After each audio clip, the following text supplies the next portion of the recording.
Deus Senhor é Jesus, obrigada, Pai, Obrigado, por Senhor.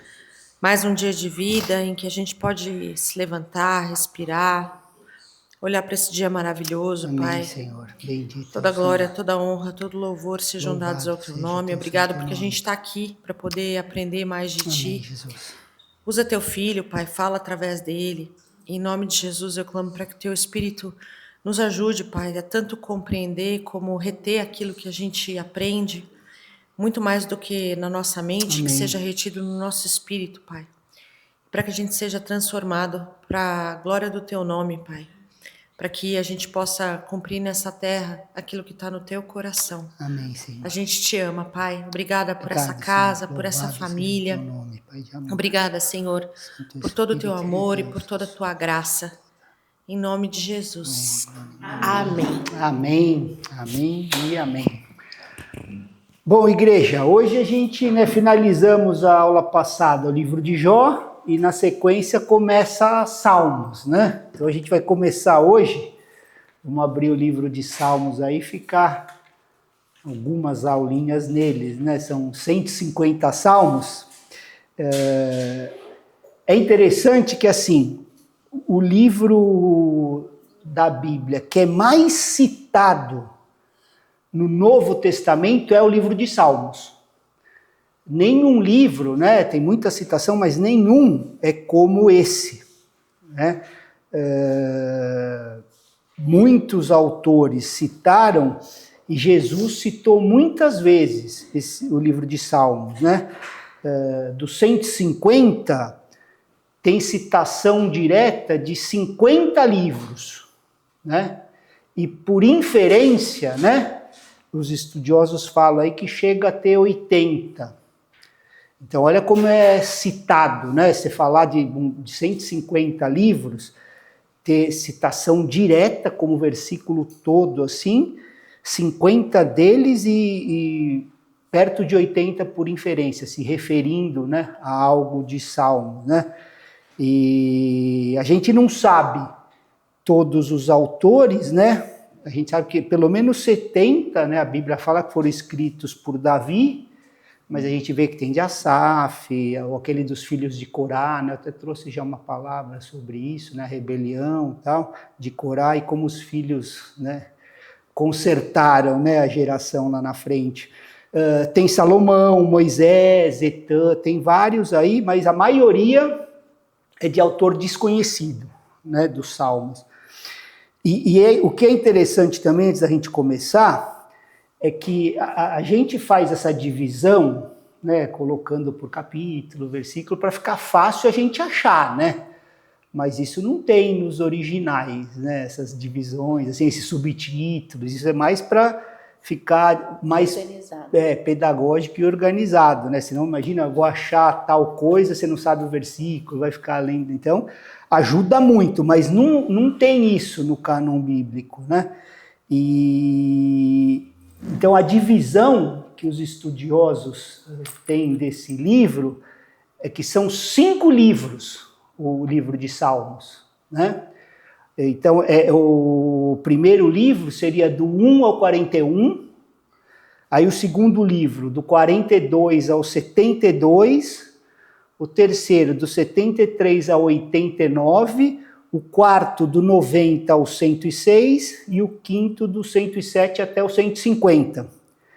E por mais que tenham assuntos diferentes, né, entre eles, tem muito assunto em comum.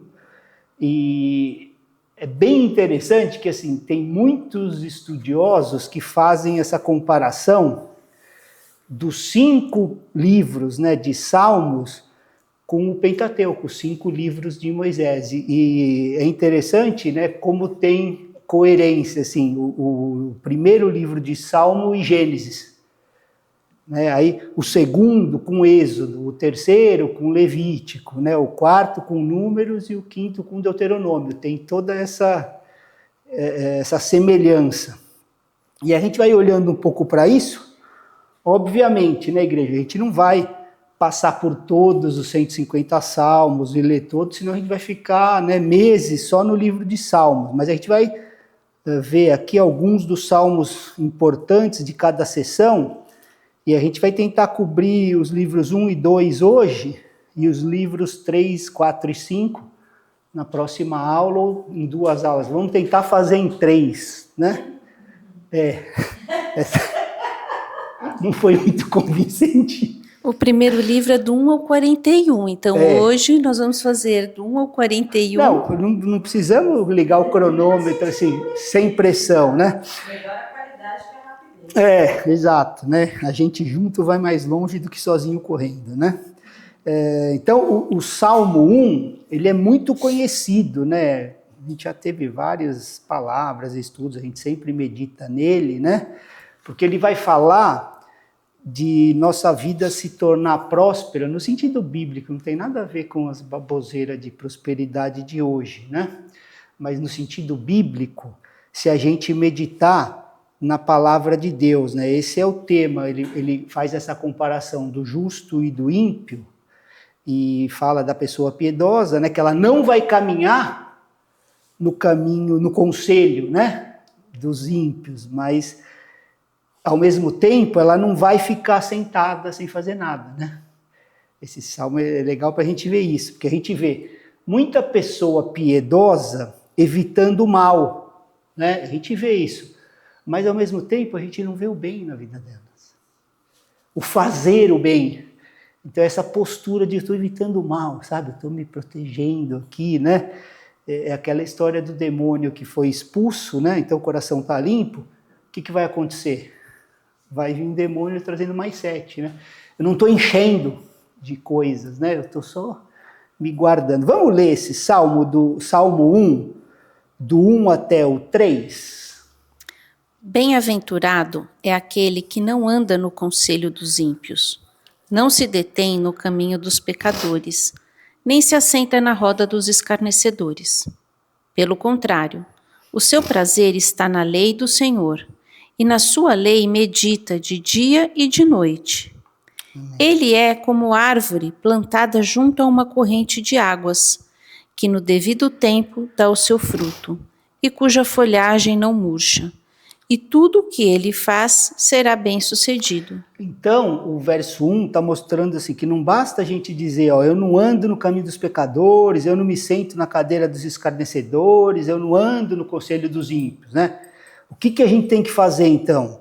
Eu encho o meu coração com a palavra de Deus, né? Eu medito na lei do Senhor dia e noite. Entendeu? Não é só essa postura de não fazer, é fazer, né? Então, serei como árvore plantada junto a correntes de águas, né? E aí é que a gente acessa essa promessa da última parte do verso 3. Tudo quanto fizer, prosperará, né? Então, assim, a gente devia buscar viver uma vida dessa maneira, com essa instrução, né? Então, não importa o que a gente está fazendo na nossa universidade, na nossa profissão, né?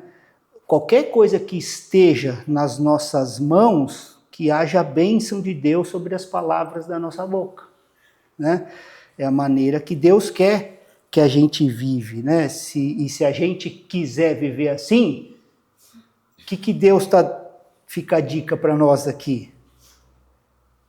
Medite na palavra de Deus todos os dias, né? Ele está falando, você quer isso? Ó, leve a sério, né? Pense nela, medite nela, deixa ela tomar parte da sua vida, das suas decisões. Não deixa a vida te levar, sabe? Eu vou fazendo as coisas porque eu sei aquilo e tal. E aí eu não meditei na palavra de Deus todos os dias. Por isso que a verdadeira prosperidade, de acordo com a Bíblia, fica longe. A gente pode até alcançar o que chamam de prosperidade aqui, mas a gente sabe o que é, né? Esse tipo de prosperidade é outra coisa, né?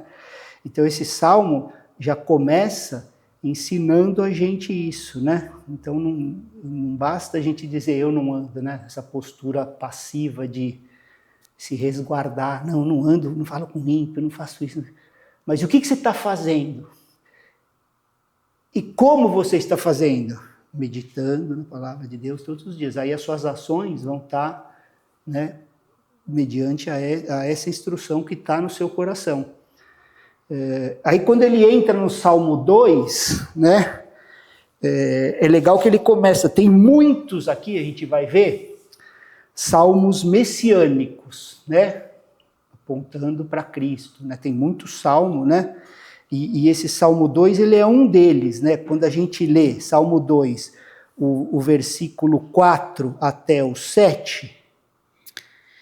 Aquele que habita nos céus dá risada, o Senhor zomba deles.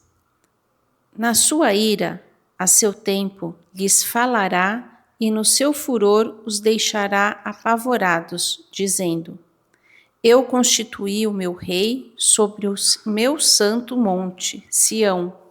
O rei diz: Proclamarei o decreto do Senhor. Ele me disse: Você é meu filho, hoje eu gerei você. Então esse salmo, né, já apontando, né, para Cristo aí, né, vai constituir o meu reino, né, sobre Sião, né, e ele fala até isso, né, desse ato de você é meu filho, que Hebreus fala disso, né, hoje eu te gerei, assim, apontando para Cristo, né, para a humanidade de Cristo, né, na criação. E Pedro cita em Atos dos Apóstolos, né, aquele que se assenta nos céus, rirá, tal. E olha lá no verso 12, olha o que eles falam, que legal, Salmos 2:12. Beijem o filho para que não se irrite, e não pereçam no caminho, porque em breve se acenderá a sua ira. Então, é assim, se vocês lerem, né, esse salmo todo, né, que fala dessa rebelião aí dos gentios, né, e a vitória do Messias, né, é um salmo que fala da rejeição desse rei, né, os reis da terra se levantam contra o Senhor, né, contra o seu ungido, quando fala no verso 2, né, lê lá Salmo 2:2. Os reis da terra se levantam e as autoridades conspiram contra o Senhor e contra o seu ungido, dizendo... Então, assim, falando de Jesus, né, quando a gente viu no verso 7, hoje te gerei, né, tu és meu filho, ele continua, pede-me, né, e te darei as nações por herança, os confins da terra por possessão, tal. Então, mostrando que um dia ele vai governar. E esse antes que isso aconteça, né, beijai o filho, né, para que ele não se irrite, bem-aventurados aquele que põe nele a sua confiança, vai além desse ato o carinhoso, o beijai, o filho, é a sujeição e a confiança, né, total, né, nesse sentido. Porque em 1 Reis também fala disso, né? Não deixe de beijar o rei, é nesse sentido, de aonde está a nossa confiança total, né? Naquele que eu beijo, né? Aquele que eu estou comprometido totalmente com ele, é esse o sentido, né? Porque às vezes a gente lê assim, passando rápido, acha que é aquela coisa meio romântica, ai, fofinho, Jesus, beijinho, né? Não é esse o sentido. Porque tem muita gente que se relaciona meio num sentido até infantil, não desmerecendo, mas aquela coisa de, ai, Jesusinho. Mas quando fala essas coisas, é muito além disso, né? Esse sentido do beijar, né? É daquela sujeição plena, confiança total. Nós estamos juntos, o que você fizer, eu estou contigo, né? É nesse sentido. E o Salmo 5 também é tremendo, né? A gente...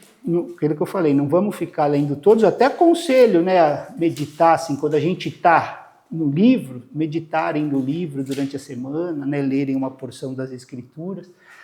E o Salmo 5, no verso 3, olha o que ele fala. De manhã, Senhor, ouves a minha voz. De manhã te apresento a minha oração e fico esperando. Então, é aquela história, de novo, né, igreja? De manhã ouvirás a minha voz, ó Senhor, assim. Será que nós estamos colocando isso em prática na nossa vida? Eu estou meditando com vocês, né? Não estou isso aqui acima de ninguém, né? Todas as manhãs, primeiro de tudo, o Senhor está ouvindo a nossa voz, né? Eu vou dirigir, antes de qualquer coisa, a minha oração ou eu já começo olhando para baixo, assim, na horizontal, o que eu tenho que fazer e tal, minha agenda e tal, e não, né, não olho para cima. Então isso aqui é uma admoestação, né, para como deveríamos começar os nossos dias, o povo de Deus. Né? De manhã, Senhor, ouves a minha voz. Então, assim, antes da gente botar o pé no chão, assim, né? Eu tenho um hábito, já faz um tempinho, de eu botar sempre uns minutos antes, assim, uns 15 minutos antes do horário que eu deveria levantar, né? Para começar a agradecer e ver o que Ele quer, assim. Não estou querendo botar regra de tempo, não é isso. Cada um é uma pessoa, né? De repente, para você, 15 minutos, não dá nada, tal, né? Ou é muito, não é esse o ponto, mas é o ponto de, assim, antes da gente começar qualquer coisa, né? Nós estamos fazendo o Senhor ouvir as nossas vozes, assim, né? Do que Ele quer de nós hoje, né? Dele nos guiar, né? Conforme a Tua palavra que a gente tem meditado, né? Então é nesse sentido, né? Uma admoestação para a gente começar amanhã assim, né? Porque fala que Tu és um Deus que tem tu não és um Deus que tem prazer na maldade, né? É o verso 7, Salmo 5, 7. Eu, porém, pela riqueza da tua misericórdia, entrarei na tua casa e me prostrarei diante do teu santo templo, no teu temor. Então, assim, a gente andar nisso, né? Assim, na misericórdia do Senhor, né? Todo mundo sabe o que quer dizer misericórdia, assim, na raiz, assim, do latim, né? A cardia, né? De coração e miseris da miséria, né? Então, é assim, mostrar para Deus a miséria do nosso coração. Ele vê como somos miseráveis, né? E a gente colocar para Ele isso, né? E aí a gente se prostra, né, diante dele no seu temor, né, reverência de adorar, né, no seu santo templo, está no verso 11, para continuar. Mas alegrem-se todos os que confiam em ti. Cantem de júbilo para sempre, porque tu os defendes, e em ti se gloriem os que amam o teu nome. Então, alegre-se todos que confiam em ti, né? Porque tu os defendes, Senhor. A nossa confiança, né, está nele mesmo, né? O Salmo 6, ele já começa, né? Vamos ler aqui, ó. Lê o 6 e o 8, amor, por favor. Salmo 6, 1. 1 e o 8 depois. Senhor, não me repreendas na tua ira, nem me castigues no teu furor. Tem misericórdia de mim. Verso 8. O 2, né? Tem misericórdia de mim, o 8. Apartai-vos de mim, todos os que praticais a iniquidade, mas o Senhor ouviu a minha voz. Então, o que ele está querendo dizer? Assim, que ele recebeu a nossa oração, né? O Senhor ouviu a minha voz, né? E quando fala apartai-vos de mim, né, os que praticam a iniquidade, né? Falando assim que vão ser envergonhados os inimigos quando a gente anda dessa maneira, assim, sabe? Com total dependência do Senhor, né? O problema é que a raiz da independência, né, entrou na gente no jardim, né? Quando assim, não, eu sei, a árvore do conhecimento bem e mal. Não, pode deixar que eu sei. Tudo eu sei, né? Então, eu vou pedindo bênçãos de Deus sobre o que eu estou fazendo. Se a gente parar para pensar, a gente vai andando meio que assim, mas ele está pedindo, né, grande parte dos salmos, para a gente dar um passinho atrás, né? E aí sim, as nossas habilidades, os nossos dons e talentos vão ser usados, né, com um propósito correto, né? Ó, no Salmo 7, tem um versículo, né, que fala se há iniquidade, né, nas minhas mãos. Vamos ler o Salmo 7, versos 3 e 4. Senhor, meu Deus, se eu fiz isso de que me culpam, se cometi alguma injustiça, Se paguei com o mal a quem estava em paz comigo, eu que poupei aquele que sem razão me oprimia. Então, né, olha só, né, como tem muito ensinamento, assim, se eu retribuir o mal, né, aqueles que estavam em paz comigo, então que o inimigo me persiga, né? E se eu não fiz o mal aos outros, né, então a seriedade de fazer o mal, né, para as outras pessoas, né, agir com maldade com os outros, né? Deus está irado com o homem perverso todos os dias, diz o Salmo, o verso 11. Ó. Deus é justo juiz.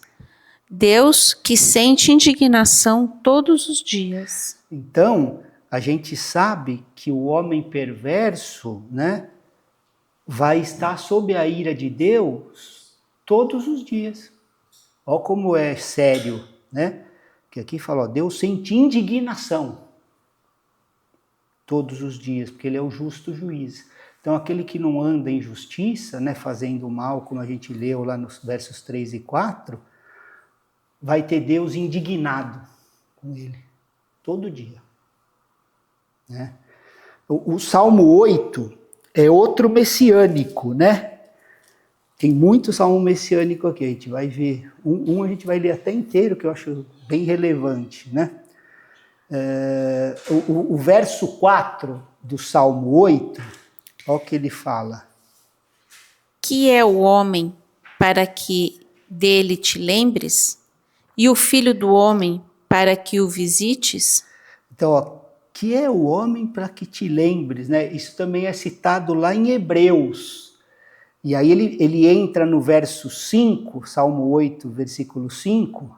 Fizeste-o, no entanto, por um pouco, menor do que Deus, e de glória e de honra o coroaste. E algumas versões, tá, o fizeste um pouco menor que os anjos, né? Se vocês estiverem com essa versão, né? Então, assim, Jesus tomou o lugar de ser um pouco menor que os anjos, né? E Hebreus explica, né, que é porque ele morreu e os anjos não morrem, né, nesse sentido. Não é nenhuma inferioridade com, né, alguma criatura, mas é que assim, ele aceitou, né, passar como nós, né, pela morte, para que através da sua ressurreição, né, nós tivéssemos aí a liberdade e sermos reconectados com Deus. Então esse é, quando fala um pouco menor, é nesse sentido, né? E que aí fala, mas hoje, né, tu o coroaste de glória e de honra e puseste tudo debaixo dos seus pés, né? Continua falando, né? Então nesse sentido ele é Deus, não tem nada abaixo, mas no sentido dele ter tomado a forma humana, né, e morrer para nos resgatar. É por isso que colocou um pouco menor, fala, a Bíblia usa essa expressão, né? E ao verso 6. Deste-lhes domínio sobre as obras da tua mão, e sob seus pés tudo lhe puseste. Então, o Hebreus também fala sobre isso, né? Tudo está debaixo dos pés do Senhor, né? Nós somos o seu corpo, e aí a gente pode ter tudo debaixo dos nossos pés, se a gente está, né, com ele, como a gente viu lá no livro de Efésios, né? Assentados, né? Junto com o Senhor, né? Então, nesse sentido. O verso 2 fala da boca dos pequeninos, né? Criança de peito, deixa eu ver se não está aqui, não. Lê o verso 2, amor. Da boca de pequeninos e crianças de peito suscitastes força, por causa dos teus adversários, para fazeres emudecer o inimigo e o vingador. Então, essa citação é que Jesus fez no templo, quando as crianças estavam louvando, né? E os fariseus estavam chateados com o barulho, né, no templo. É aquela história, tem pessoa que não gosta, né, do louvor e da adoração barulhenta, né? Mas Jesus gostava. Ele falou, não. Ele disse assim, não leu a escritura que da boca dos pequeninos, né, tu ordenaste? Ele estava citando esse verso, né? de Salmos, né? Ele estava se referindo ao louvor a Deus, né? E quando a gente começa a louvar a Deus, né? A gente se fortalece para calar o inimigo, né? Eu costumo dizer assim que a única arma que o inimigo não tem como contra-atacar é o amor. Porque é a essência de Deus, né? Você vê que Jesus mesmo, né? Tomou assim 12, né? Com de Judas, né? Punhalada nas costas no sentido de ser abandonado, né? E voltou lá, a primeira coisa que ele falou, não, vou pro meu pai e nosso pai, meu Deus e nosso pai. Tá tudo bem, né? Então, o amor, o inimigo não tem uma arma para contra-atacar, né? Quando vem o inimigo contra você, você devolve com amor, você anda em amor. Então, nesse sentido, né, é que ele estava dizendo isso, né, de a gente cala o inimigo, né, quando a gente começa a louvar a Deus, andar em amor. E aqui ele estava falando isso das crianças que estavam fazendo isso, estavam louvando a Deus na ingenuidade, na pureza deles, né? E os religiosos estavam incomodados, porque não era do jeito que eles queriam, né? Tipo, não estão com aquele salmo tal, entoado, né? Era um louvor espontâneo, né? E Jesus corrigiu eles, né? O Salmo 9 fala para a gente desse remanescente piedoso, né? E que o ímpio vai, vamos ler esse aqui, né? Vai sempre estar atrás, né? Salmo 9, verso 3. Pois, ao retrocederem os meus inimigos, tropeçam e somem da tua presença. Então, os inimigos, né, serão derrotados, né? Então, a gente vê, tá vendo desde o 1, né, as instruções de como andar, né? E voltando para as coisas bem simples, por isso que eu falei da Gênese, né? O Salmo, o primeiro livro de Salmos, né? Comparado com o Gênesis, as coisas mais, os fundamentos, né? Mais simples, assim, para a gente ir construindo em cima. Que ele fala, olha o que ele fala no verso 4 do Salmo 9. Porque defendes o meu direito e a minha causa, no trono te assentas e julgas retamente. Então, a gente anda meio que acolhendo essa paz, assim. Aonde está a nossa causa? Se a gente está só com medo porque está na mão de homens, a gente não entendeu que quem defende o nosso direito e a nossa causa é o Senhor.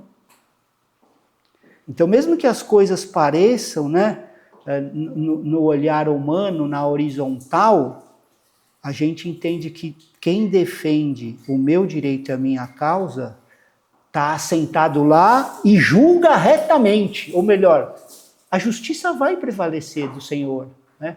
É que aí a gente fica olhando pelo prisma humano e fica abatido, pô, não era o que eu estava esperando, não, mas a sua causa não está lá? Toda manhã você não começa?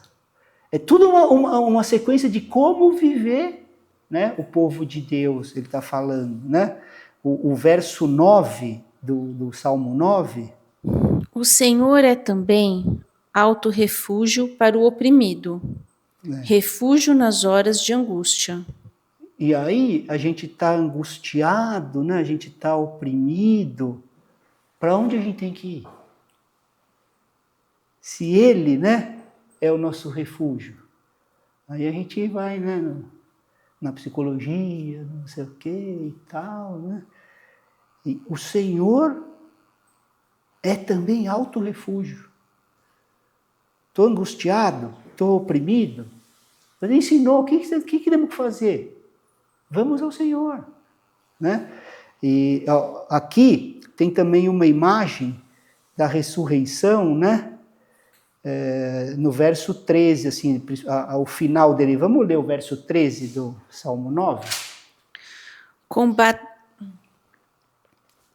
Compadece-te de mim, Senhor. Vê a que sofrimentos me reduziram os que me odeiam.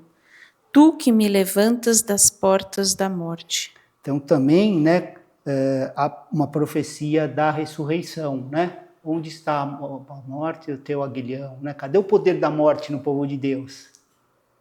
O que a morte pode fazer para um homem que está caminhando com o Senhor? Só acelerar o processo, né? De estar com Ele. Então, assim, apontando para a ressurreição. O Salmo 10, né, é sobre o ímpio e a visão do homem de fé, né? As diferenças, assim, né? Vamos ler o Salmo 10, o verso 4. Em sua soberba, o perverso não investiga. Tudo o que ele pensa é que Deus não existe. Então, o que ele está dizendo? É que assim, o ímpio, por causa do orgulho, não busca a Deus. Né? Em sua soberba. Então, o orgulho do coração do ímpio o impede de buscar a Deus. Por isso que a palavra de Deus fala várias vezes que Deus resiste. A resistência de Deus mesmo. Não ser orgulhoso, eu vou te resistir. Né? Aí o que acontece quando você é humilde? Né? Dá graça. Favor que a gente não merece. Só pela nossa atitude de humildade, Ele derrama favor imerecido sobre nós. Né? O verso 18 do Salmo 10. Para fazeres justiça ao órfão e ao oprimido, a fim de que o ser humano que é da terra não volte a espalhar o terror. É dando aquele conforto, né? Que é Deus que cuida do órfão, do oprimido, da terra. Né? É saber que tudo é dele, para ele, por ele, né? Todas as coisas. Então, a gente sempre tem que... Eu bato muito nessa tecla, porque a gente tem que acolher essas coisas para andar como o povo de Deus. Assim, o mal que fazem contra nós, na mão de Deus, mas é bem. Se nós estamos amando a Deus e andando conforme a sua justiça, né? Conforme os seus estatutos, vai cooperar para que a gente se torne mais semelhante a Jesus, que é a única predestinação que tem na Bíblia. Que nos tornemos semelhantes a Jesus. Então, se está cooperando nisso, isso deveria ser o nosso maior anseio, por que eu vou estar abalado? Né? É nesse sentido. O Salmo 11... é novamente, né, sobre ímpio e justo, e no verso 5, olha que interessante, Salmo 11, 5. O Senhor põe à prova o justo e o ímpio, mas ele abomina o que ama a violência. Então, a gente pode passar por provas, porque o Senhor põe. A Bíblia fala, não é só aqui, diversas vezes, as pessoas não entendem, né? Só que assim... A alma odeia o perverso e aquele que ama a violência. Então, no sentido maior, a prova é uma marca do amor de Deus. Porque Ele quer nos levar mais alto. Né? Então, Ele vai nos provando. Né? É como a gente aplicar um teste numa criança, né? Tem professor aqui, para você ver se já está apto para ir para a próxima. E quando passa, fala, olha, já pode ir. Né? Passou, né? Então, é para levar num nível maior. A gente deveria encarar as provas dessa maneira. Né? O Salmo 12, né, novamente vai falar sobre os ímpios, né, e libertação. Vamos ler o verso 1. Salva-nos, Senhor, porque já não há quem seja piedoso. Desaparecem os fiéis entre os filhos dos homens. Olha o que ele está dizendo, né? Ajuda, Senhor, porque o piedoso desapareceu. Né? Tá difícil encontrar um piedoso na terra, é o que ele está falando aqui. Né? Então, a gente tem que ler esse salmo e ver a relevância que isso tem nos tempos que a gente está vivendo. Né? Já não há quem seja piedoso, desapareceram os fiéis entre os filhos dos homens. Né? Então, assim, a gente vê, né, a vaidade, né, a hipocrisia, E a marca de uma pessoa piedosa é a fala dela. Né? Vê o verso 4 do Salmo 12. Pois dizem, com a nossa língua prevaleceremos. Os lábios são nossos. Quem é Senhor sobre nós? Entendeu? Eles estão dizendo assim, cara, eu falo o que eu quiser. Né? O lábio é meu, eu falo o que eu quiser. Esse é o coração, né? Daquele que não é piedoso, do ímpio, né? Uma das marcas do homem ímpio, quando eu falo homem, é o ser humano, né, igreja? A gente não precisa voltar toda hora nisso, né? É não ter controle sobre a língua. Uma das marcas, né? Ó o verso 6. As palavras do Senhor são palavras puras, prata refinada em forno de barro, depurada 7 vezes. Então, o homem piedoso se lembra do que é a palavra do Senhor. Elas são puras, né? Prata provada, né? 7 vezes. Então, significa o quê? Que quando ele pensa em dizer algo, volta para o forno. Deixa eu ver se é isso mesmo, né? Porque eu estou meditando nas Escrituras. Deixa eu ver se é isso mesmo. Do que simplesmente, né? Despejar o que ele quer, né? O piedoso vai lembrar. Não, as minhas não, mas as do Senhor são puras, né? Como prata, né? Tratada, refinada, 7 vezes. Então eu volto para o forninho lá do Senhor e deixo lá minhas palavras. Aí agora elas estão refinadas, aí eu entrego, né? O Salmo 13, né, fala que até quando, Senhor, te esquecerás de mim, né? Ele está falando novamente, né, do inimigo e a vitória da fé, né, no final. O 14, né, eu estou passando porque eu quero que vocês meditem nessas porções das Escrituras, né?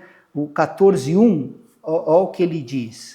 Diz o insensato no seu coração, não há Deus. São corruptos e praticam abominação. Já não há quem faça o bem. Então, o insensato, para ele, no coração dele, ó, não há Deus. Né? E esse salmo ele é citado em Romanos 3, né, como uma descrição do ímpio. Né? Se vocês forem lá em Romanos 3, vocês vão ver que do ímpio diz no teu coração, não há Deus. Né? Ó o versículo 3. Todos se desviaram e juntamente se corromperam. Não há quem faça o bem, não há nenhum sequer. Não precisa nem comentar esse, né? Ó, todos se desviaram. Não tem quem faz o bem, não tem nenhum, né? Falando dos ímpios, né? Que são abominações para o Senhor, né? O Salmo 15, né? Começa no versos 1 e 2, ó. Senhor, quem habitará no teu tabernáculo? Quem poderá morar no teu santo monte? Aquele que vive com integridade, que pratica justiça e de coração fala a verdade. Então aqui ele já começa a contrastar, né, com essa pessoa má, esse remanescente que se manteve piedoso, né, é o que vai habitar com ele no tabernáculo, né? Então quem é aqui? É aquele que anda com retidão, que pratica justiça, que fala a verdade no coração, né? Não é a média lá, ó o verso 4. Aquele que, aos seus olhos, tem por desprezível ao que merece reprovação, mas honra os que temem o Senhor. Aquele que jura e cumpre o que prometeu, mesmo com prejuízo próprio. Então, outra coisa para a gente aprender, né? Honra aqueles que temem a Deus. Nós não honramos uma pessoa porque ela é influente, né? Porque ela é famosa, porque tem muito seguidor, né? Todas essas coisas, né?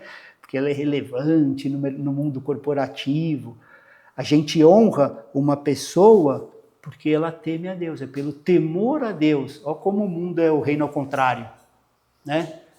Quem são os honrados é a turminha dos hype aí, né? E aqui, ó, honramos a pessoa porque teme ao Senhor, né? O Salmo 16 também é outro, né, daqueles messiânicos sob Cristo, né? Vamos ler só vamos ver o verso 8. Tenho o Senhor sempre diante de mim, Estando ele à minha direita, não serei abalado. Então, se a gente põe o Senhor, né, diante de nós, ele estando à nossa direita, aquilo que começou lá no comecinho da aula, né? Acorda, primeira coisa, né? O Senhor orou na horizontal, né? A gente vai entender que ele vai estar à nossa direita e nós não seremos abalados, né? Isso é o que Pedro citou em Atos capítulo 2, né? Ele também citou esse salmo, né? O verso 5 desse Salmo 16. O Senhor é a porção da minha herança e o meu cálice. Tu sustentas a minha sorte. Então, assim, se ele é a nossa porção da herança, né, e do nosso cálice, por que a gente fica ansioso? Né? Se a gente depositou a nossa confiança sabendo, né, que a Bíblia diz que é a porção da nossa herança e o nosso cálice vai esvaziar, né? Então, quem sustenta a nossa sorte? Ou a gente está assim, ao léu, assim, com as coisas, né? O Senhor é a porção da nossa herança e do nosso cálice. Então, eu costumo dizer que o povo de Deus deveria ser o povo mais alegre da face da terra, no sentido da alegria como um fruto do Espírito, independente da circunstância, porque pode estar acontecendo alguma coisa e essa alegria como na terra, não está, mas a alegria maior que essa no meu coração está, porque nada que aconteça no mundo tem poder sobre essas coisas. Nada, né? Quando fala que nos tornamos imortais, essa a verdade, né? O verso 3 também é o que o salmista diz. Quanto aos santos que há na terra, eles são os notáveis nos quais tenho todo o meu prazer. Então, assim, onde está o prazer de Deus? No seu povo, nos santos, né, que estão aqui na terra. O deleite de Deus está nessas pessoas. A gente deveria ter isso no nosso coração, né? Estamos sendo o deleite, o prazer de Deus, porque fala aqui que esses santos, né, são notáveis e o meu prazer, todo o meu prazer estão neles. Olha que coisa, cara. O verso 11. Tu me farás ver os caminhos da vida. Na tua presença, a plenitude de alegria, à tua direita, há delícias perpetuamente. Perpetuamente. Então aqui está falando que na presença de Deus, a alegria não é um sentimento, ela é plenitude, né? Então só tem um lugar onde a gente pode obter essa plenitude de alegria, presença de Deus. Mas a gente quer buscar alegrias em lugares onde ela vem e vai. Ela não é perpetuamente plenitude de alegria. São faíscas, relâmpagos, né, de alegria que vão e vai embora. E normalmente quando vai embora vem um rebote de mais tristeza.